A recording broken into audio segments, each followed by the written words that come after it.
राज्य सरकार ने और केंद्र सरकार ने देखिए कि एफआईआर एप्लीकेशन परमिशन के लिए जिन लोगों ने दी थी, प्रथम दृष्टया पहले एफआईआर उनके खिलाफ होती है और इसके बाद फिर उसका दायरा बढ़ता है। ये सभी अन्य लोगों के दायरे में आएंगे, जो भी इसके लिए जिम्मेदार होंगे वो इसमें आएंगे।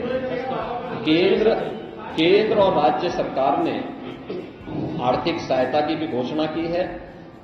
जो निर्दोष लोग इस पूरे हादसे के शिकार हुए हैं, उनके जो नाबालिग बच्चे हैं, जो स्कूल में पढ़ने वाले बच्चे हैं, उनको हम उत्तर प्रदेश मुख्यमंत्री बाल सेवा योजना के अंतर्गत उन बच्चों की पढ़ाई की व्यवस्था हम लोग राज्य सरकार से करवाएंगे।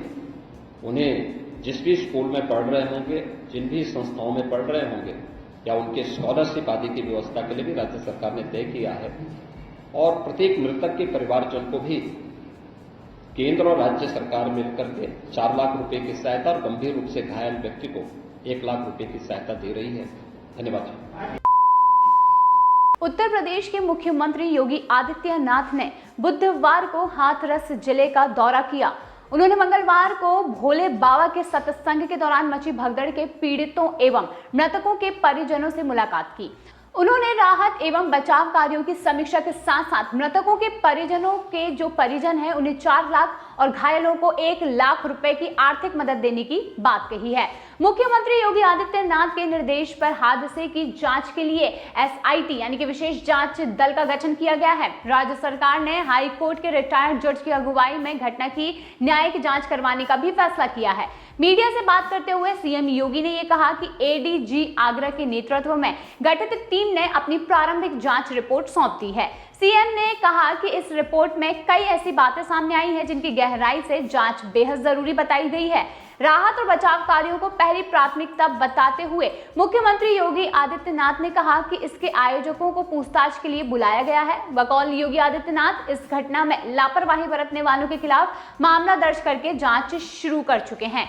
सीएम योगी ने आशंका जताई है कि इस प्रकार की घटना सिर्फ एक हादसा नहीं हो सकती, इस घटना के पीछे कोई ना कोई जरूर कारण होगा। हालांकि उन्होंने ये भी कहा है कि अगर ये हादसा भी है तो उसके पीछे जिम्मेदार कौन है, इसका पता लगाना बेहद जरूरी है। मुख्यमंत्री ने ये कहा है कि इस घटना के पीछे जो भी होगा उसको खोज कर सजा दी जाएगी। न्यायिक जांच में शामिल रिटायर्ड जज और पूर्व पुलिस अधिकारी शासन को रिपोर्ट देंगे कि किन कदमों को उठाकर ऐसी घटनाओं को रोका जा सकता है। सीएम योगी आदित्यनाथ ने कहा कि मृतकों में उत्तर प्रदेश के अलावा मध्य प्रदेश, हरियाणा और राजस्थान के लोग भी शामिल हैं। 31 घायलों का एटा, अलीगढ़ और हाथरस के अस्पतालों में इलाज करवाया जा रहा है और इन घायलों में अधिकतर की हालत काफी खतरे से बाहर है। यह हादसा तब हुआ जब कथावाचक भोले बाबा अपनी कथा के बाद वापस जा रहे थे। इस दौरान कई महिलाएं उन्हें छूने के लिए आगे बढ़ी और इस दौरान सेवादार भी लोगों को धक्का देते रहे। इसी के चलते भीड़ का दबाव बढ़ता चला गया और धीरे धीरे भीड़ बढ़ती चली गई। मुख्यमंत्री योगी ने आगे ये बताया कि इस तरह से कार्यक्रम में सेवादार आयोजन के अंदर प्रशासन को अंदर घुसने नहीं देते हैं। घटना के बाद आयोजकों ने इस मामले को दबाने की बहुत कोशिश की थी।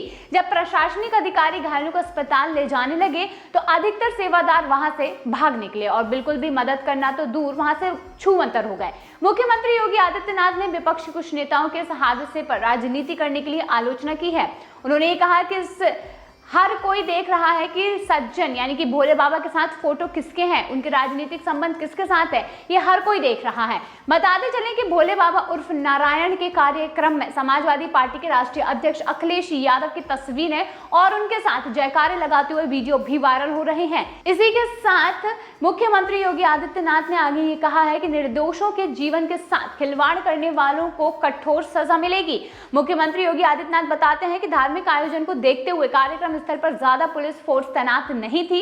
आयोजकों का ये मानना था कि अंदर के हालात सेवादार हालात संभाल लेंगे, लेकिन उन्होंने ये बताया कि पुलिस फोर्स बाहर तैनात थी। हादसे के बाद सेवादारों और घायलों को छोड़कर भागने की घटना को सीएम योगी ने साजिश करार दिया है। मुख्यमंत्री योगी ने कहा कि कुछ स्वार्थी लोगों की साजिश के शिकार कई बेगुनाह बन गए हैं। इससे पहले योगी आदित्यनाथ ने अस्पताल जाकर इलाज करवा रहे पीड़ितों से मुलाकात की और उन्होंने अपने सोशल मीडिया हैंडल पर यह कहा है कि हाथरस की दुर्घटना में घायल हुए लोगों से आज अस्पताल में बैठकर उनका कुशल क्षेम जाना और चिकित्सकों से उनके उपचार के संबंध में जानकारी भी ली गई। वहीं आगे उन्होंने लिखा कि कुशल चिकित्सकों के नेतृत्व में सभी का समुचित उपचार शीर्ष प्राथमिकता पर किया जा रहा है और इस कठिन समय में राज्य सरकार पूरी तत्परता से और संवेदनशीलता के साथ पीड़ितों और उनके परिवारों के साथ खड़ी है। सभी घायलों को शीघ्र स्वास्थ्य की लाभ प्राप्ति होगी, ऐसा सीएम योगी ने कहा है। बताते चलें कि आदित्यनाथ ने मृतकों के बच्चों की पढ़ाई का जिम्मा उत्तर प्रदेश सरकार पर डाल दिया है और इसके साथ ही सीएम योगी ने घटनास्थल पर जाकर उसका भी निरीक्षण किया और इस दौरान भारी बारिश हो रही थी। बारिश की वजह से मैदान में पानी भर गया था और मुख्यमंत्री के साथ पूरा प्रशासनिक अमला मौजूद था। इस दौरान उन्होंने प्रशासन के जो कड़े निर्देश हैं उनको लागू किया है और कहा है कि जल्द से जल्द इस पूरे विषय की जो कार्य प्रणाली है इसे पूर्ण किया जाए। अगर आप इस हादसे के बारे में जानते हैं और अगर आपने भी इस हादसे के वो वीडियो और फोटोज देखे हैं जहां पर लोग बेबस और लाचार पड़े दिखाई दे रहे हैं, तो आपका इस पर क्या सोचना है, कमेंट सेक्शन में बताइए।